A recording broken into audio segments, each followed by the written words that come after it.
There we are.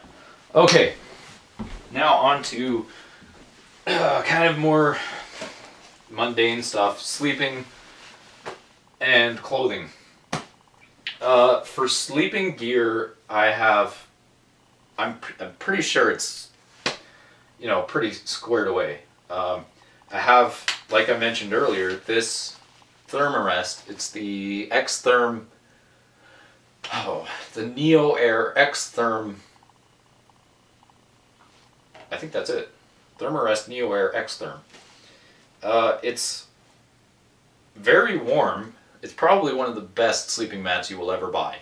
But you have to be willing to pay $180. Most people don't want to pay $180.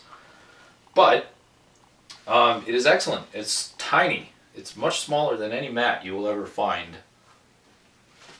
Again, I mean, there are some other brands that have similar ones, but this one I found to be good. So it comes with its own sack that you're supposed to use to inflate it, which becomes necessary during the winter because you can't use, well, you could use this, which is a pump for the Neo Airs. It's a tiny little pump that uses 2 AAA batteries. You flip open the thing, you pull open the nozzle, and you put this on the end of the mattress, and it inflates the mattress for you. This isn't a self-inflating mattress, so it does a mostly okay job. It doesn't inflate it fully, but the thing with the air mattress is you can set it so that it's a very loose fit, or a loose inflation. Because some people want more cushion and they want, they don't want a very rigid air mattress. So there's supposed to be that flexibility. Plus, there's only so much pressure you can get out of a little pump like this. So it's just a little plastic pump, which is why I would not recommend using it in the winter, because it will probably break on you. And having this thing break, at least for me, would not be cool. This thing cost about $80. So, or not $80, sorry. Made it sound a lot worse. It cost $40. So, that's not cheap. But that's the air mattress, the Neo Air X Therm with the Neo Air pump. Excellent combination. This is a backpacker towel. I cannot talk anymore. I'm getting tired. Backpacking towel. It's also inflated. This is a self-inflating pillow. It's kind of got this weird figure 8 shape, and it's excellent. I love sleeping with a pillow now. I used to try and take this camper's pillow as like a compression pillow, and it just sucked. It got this slick back, and so the pillow would always move on you. This thing has a non-stick or non-slip back on it, and so it never slips around when you're trying to sleep. It always stays in place. As for sleeping in something, I have the, what do you call it? The Sierra Designs Clip Flashlight 2. And this is a tent footprint that isn't quite the same as the Clip Flashlight footprint, but it's mostly the same, so I use it. Plus, I kind of am thinking about buying this tent on here. This is the, excuse me, Mountain Equipment Co-op TGV2. It's a 2-person tent. It's supposed to be good for all weather, but anyway. That's a tent. It has the tenacious tape that I mentioned earlier inside there. It's got guy line. Actually, I replaced all of the guy line and put 5 or 6 lengths of Kelty Trip Tees guy line in there. And then I've got about 10 tent pegs. I like to have extra tent pegs. And then I have spare tent pegs. These are the snow snow or bulldog or whatever, bulldog snow steaks. And that's essential for snow camping. Of course, if there's heavy snow and you've got a tent to guy out, you can just wrap the guy line around a stick and bury the stick. I learned that recently and it blew my mind. So there's a tent. That's out of the way. Sleeping bags, I have two. Like I mentioned earlier, I have a -20 bag, which is not good for -20. It's probably good for about -10. Up to -10. This is a much better bag. I've been much happier with it than that one. It's a Mech Asperity -3 degrees Celsius. This is Celsius, not Fahrenheit.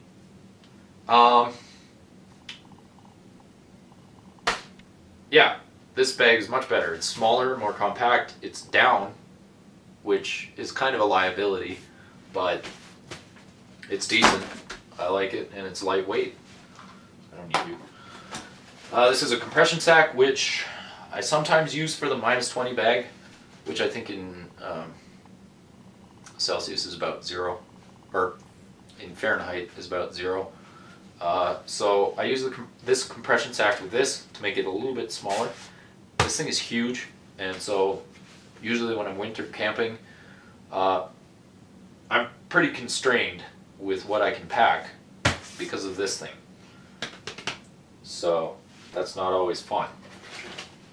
This thing here is pretty neat, and you know, it's not necessary, completely unnecessary, and just basically luxury. But it's the Helinox Chair 1, and it's a backpacking chair. It weighs about 1 kilogram, which equates to what, 3 pounds? Anyway, having a chair with a back and legs makes a huge difference when you're backpacking. Most of the time when you come across some sort of seat in a backpacking camp, it's just a stump or a bench, and it's got no back to it, and it's often wet. So this thing I can pack up when it's raining or snowing, and it's always dry when I need it, and it's got a back so I can lean and enjoy my cup of coffee. It's awesome. But again, a lot of this stuff is at an expense. It's expensive. That thing cost 110 Canadian dollars. So that kind of leads into the packs. I like Black Diamond packs too. There was one guy on a trip I went on, and he had this pack, and he showed me this swivel technology, which makes your load feel a lot more comfortable. With some packs especially, I find the hip belts dig into my hips, and then they hurt. The straps, especially on this pack here, this is the 80-liter pack, are painful. And so it really interested me about this swivel thing with Black Diamond. So I got one of their packs, and I have yet to use it. This is only a 60-liter pack, so I kind of find it hard to integrate it into a trip because I'm carrying so much stuff. I don't usually... This looks kind of wonky. Anyway, I don't usually have that little stuff to carry. It's 65 or 62 liters is not very much. So, but that being said, on a day trip or like a one-night trip, 2-day trip, you know what I mean. I would be very excited to try this out. It's a nice pack. They don't make it anymore, I don't think. Anyway, this is the Black Diamond Infinity 60. 60-liter pack. My newest acquisition, I haven't used this one either, but this is the Osprey Volt 75. This is a 75-liter pack, which I think will replace this 80-liter pack behind it.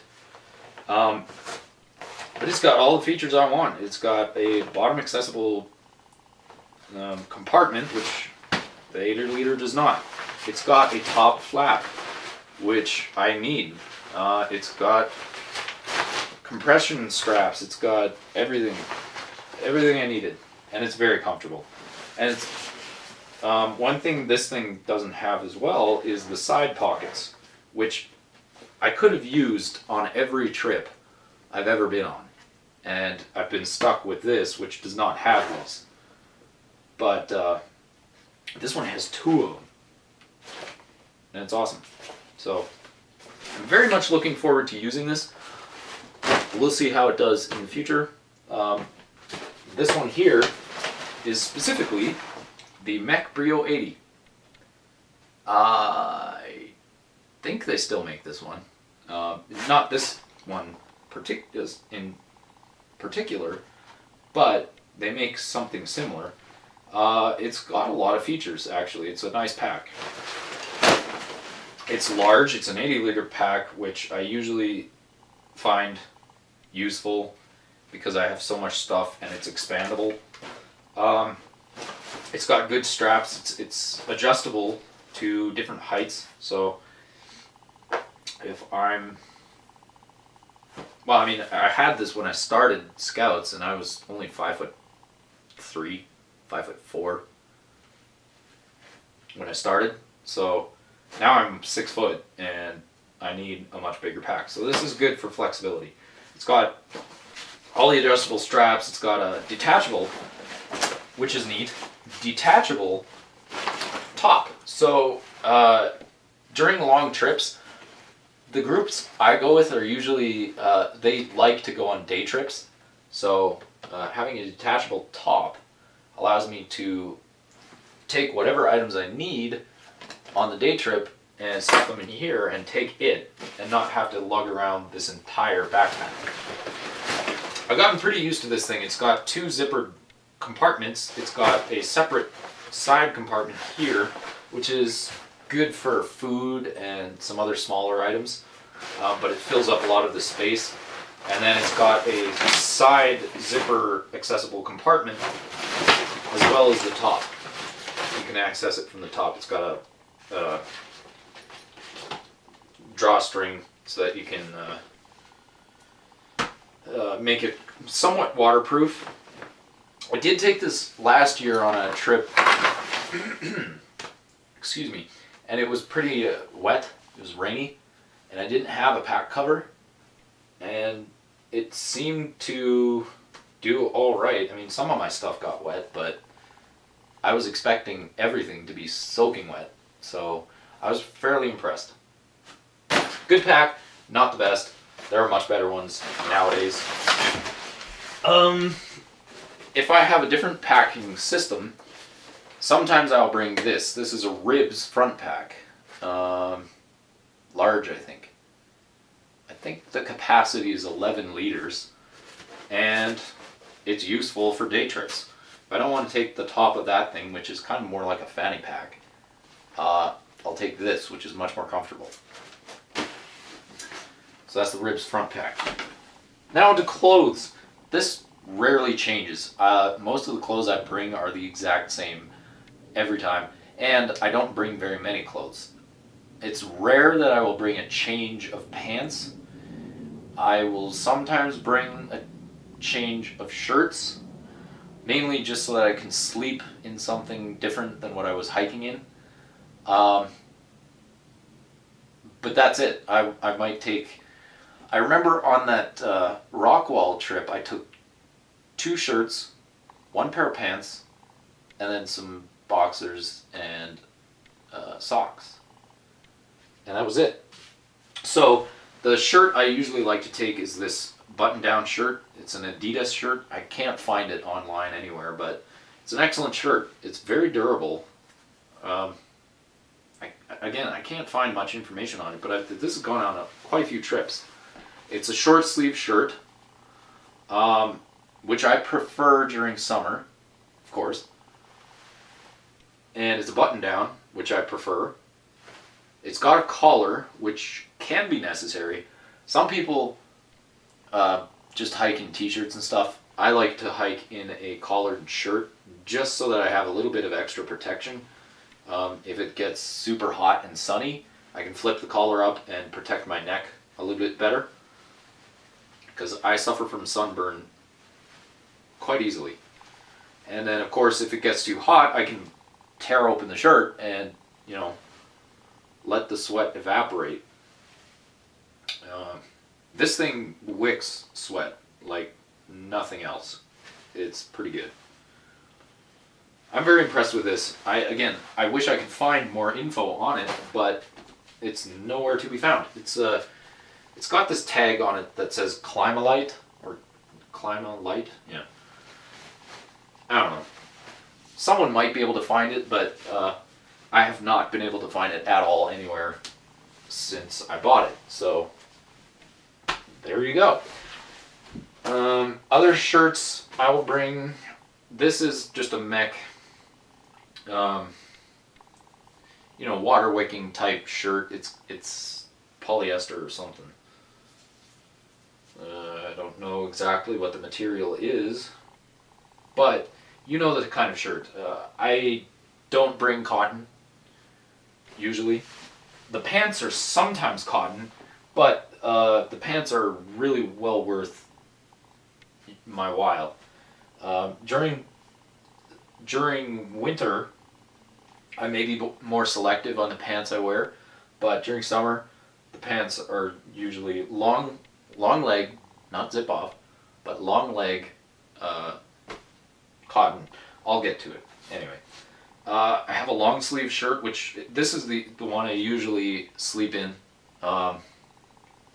It's just a long sleeve shirt. I like, stuff gets cold in Alberta, so it's good to have some sort of long shirt.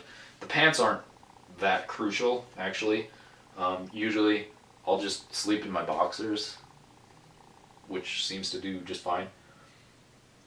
And then where am I going to go from here? Socks are pretty basic. These are liner socks. They're like synthetic socks.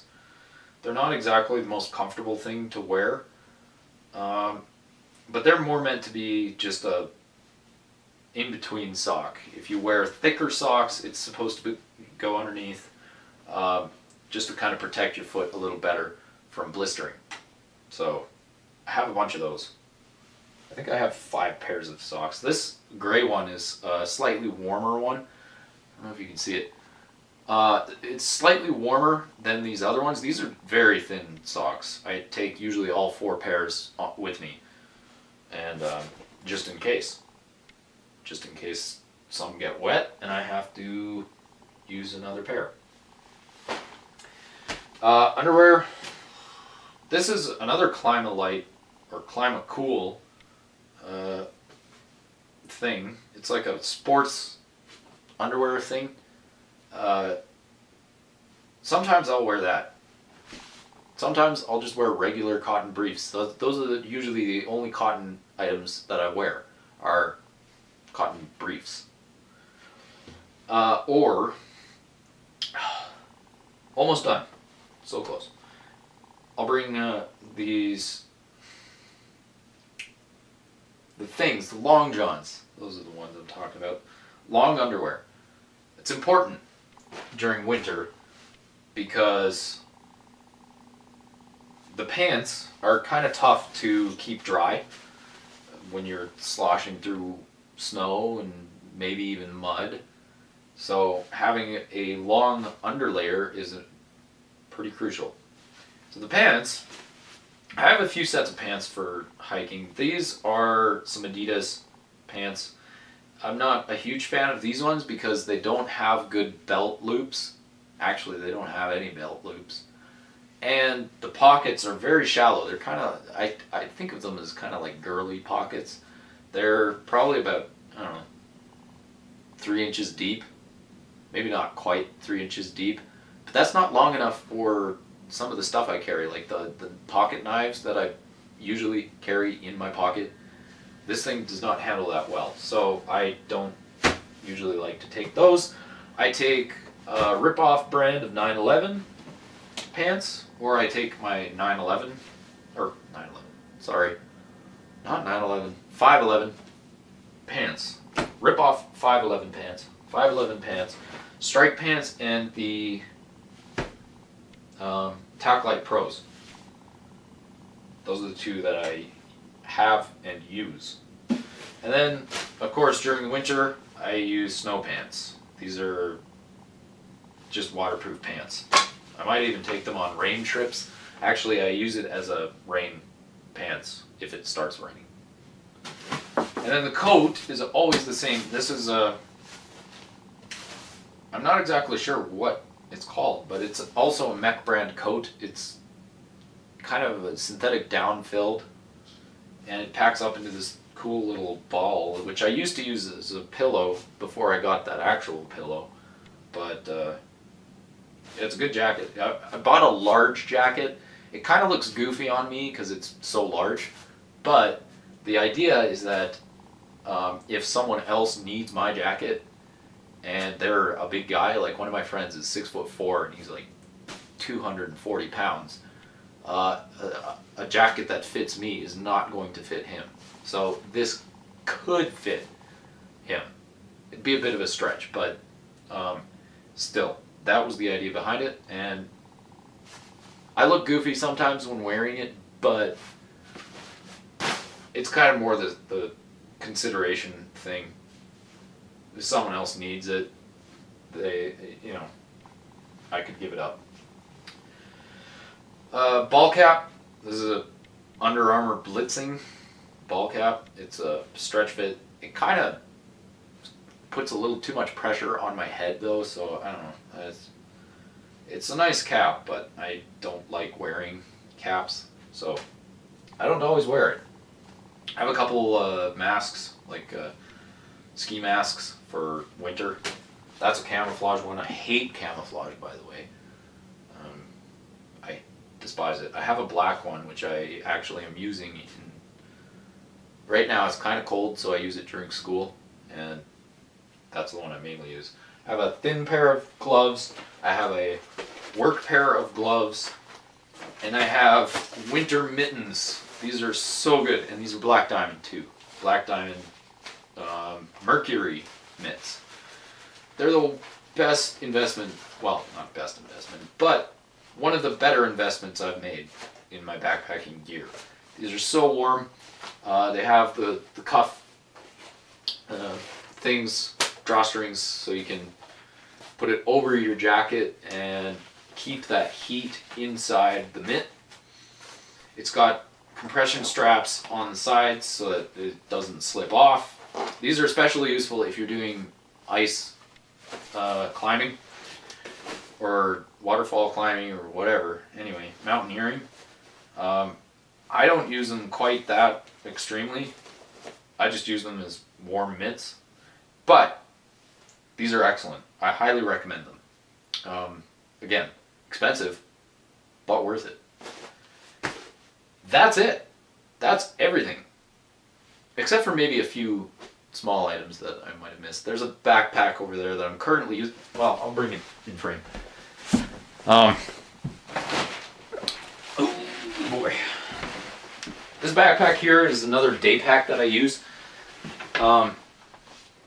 This is where that antidote bladder came from. It came in this pack, and this pack is actually really good. I hadn't used it a whole lot before, but now I'm using it for school, and I'm seeing how good it is for backpacking. Not so much for school, because it's got so many compartments and areas and pockets and things. Here's that thing I was talking about. That it's not quite easy to use for school, but it's got detachable things like the chest strap. It does come with a chest strap. I detached it because I don't need it for school, and it's got belt. It's got a hip straps, which are also detachable, which I don't need for school. So it's a very versatile pack, and you can fill it as much as you want, or you can just take everything off of it and use it as a minimalist pack. I really wish they still made this pack. It's the Camelback Alpine Explorer. I believe it carries up to 30 liters of stuff. So that's a good size for a small pack. And it's got, like I said, it's got so many different compartments that you can literally do anything you want. It's a good day pack. This was that other face mask that I was talking about. And that is actually everything. I don't really take anything more than that. So, to wrap this all up, that's just an overview of all the stuff I bring. I didn't really get into a lot of the philosophy of everything. Like I said, we'll go over the specifics next and show you how I organize this stuff. And that will pretty much wrap it up. So thank you for watching. If you have questions, which I'm pretty sure some people might, just leave them in the comments or send me a message and I will answer them. Because God knows, I love this stuff. Backpacking is probably my favorite pastime of all time. Nothing beats a good backpacking trip for days on end. So, I will see you later, maybe even in a backpacking video.